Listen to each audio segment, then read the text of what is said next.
bring you live pictures from Treasury even as we continue. And I was just about to bring in Hesbon Omollo, who is a council member at ICPAK, and I'm also glad to have Rose Mwaura here, the immediate former chairperson at ICPAK, who's joined us as well.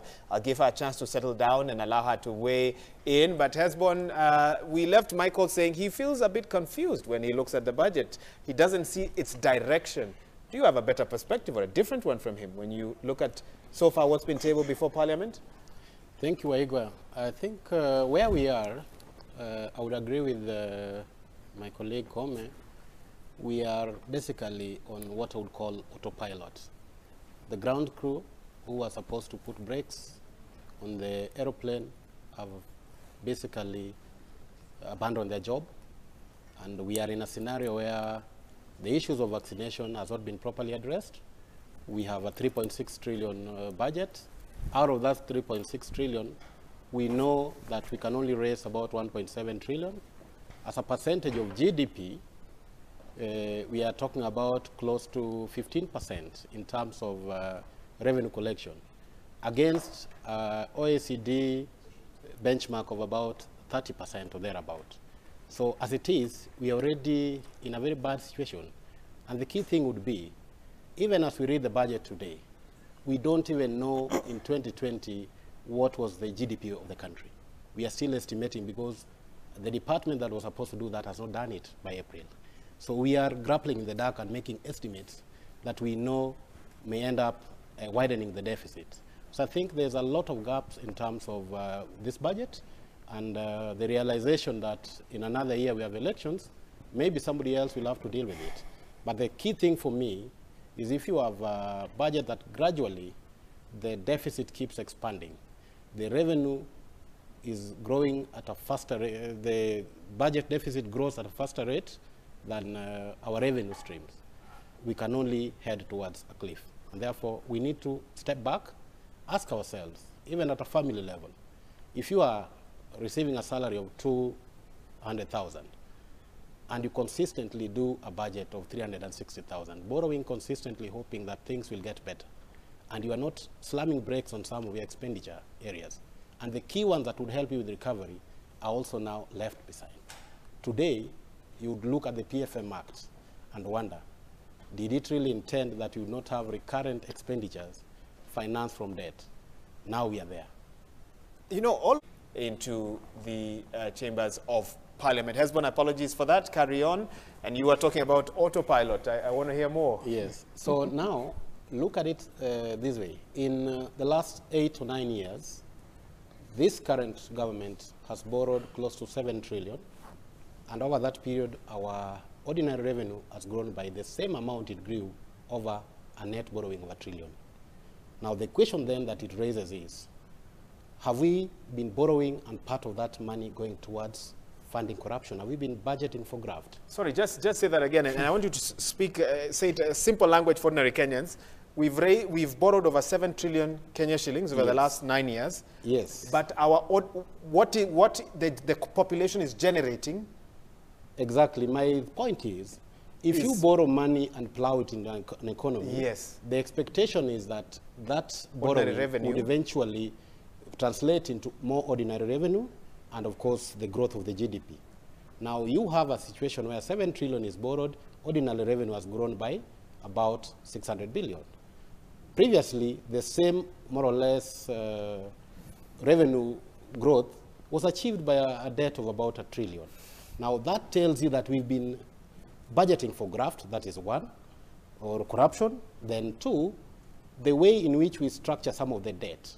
The people who execute these projects probably are foreigners, or the entities that do these projects end up taking the profits out of this country. If you gave a business to me as a resident of this country, any profit I make, I'll probably still plow it back in the country.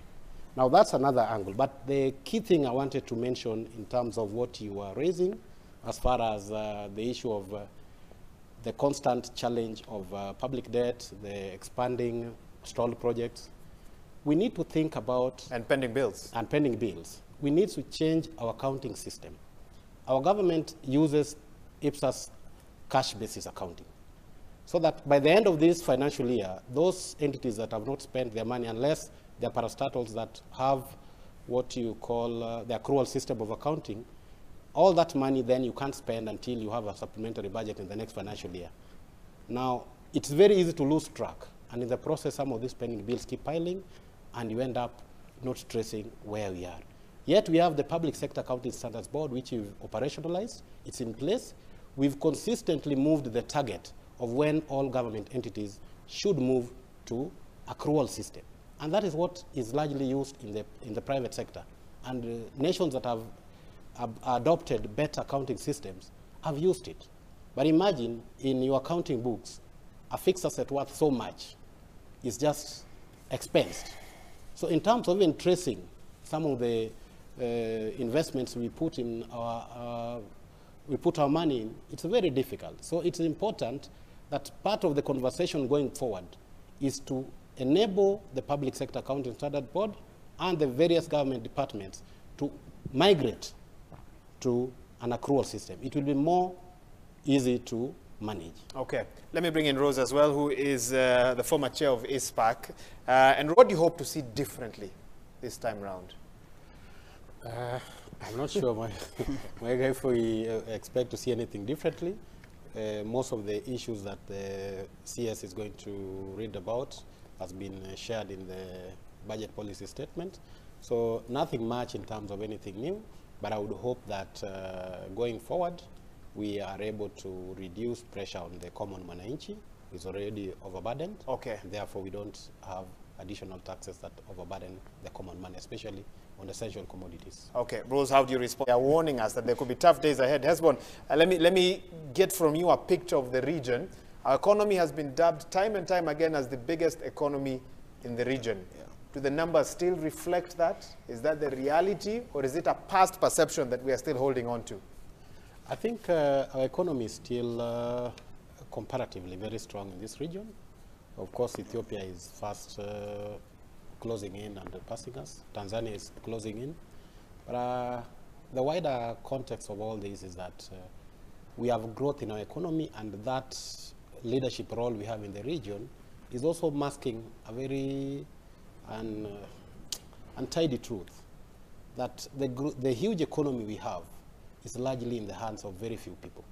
There's a huge gap between those who hold the real resources in this country and the common man down there. Mm-hmm. A clear example is, of the public debt of close to 8 trillion, the interest we pay on it goes largely to the big players. The common man is not part of it, and yet they are the ones paying through the taxes on a regular basis. So my prayer is, as we read the budget today, I want to look at every member of parliament in this country.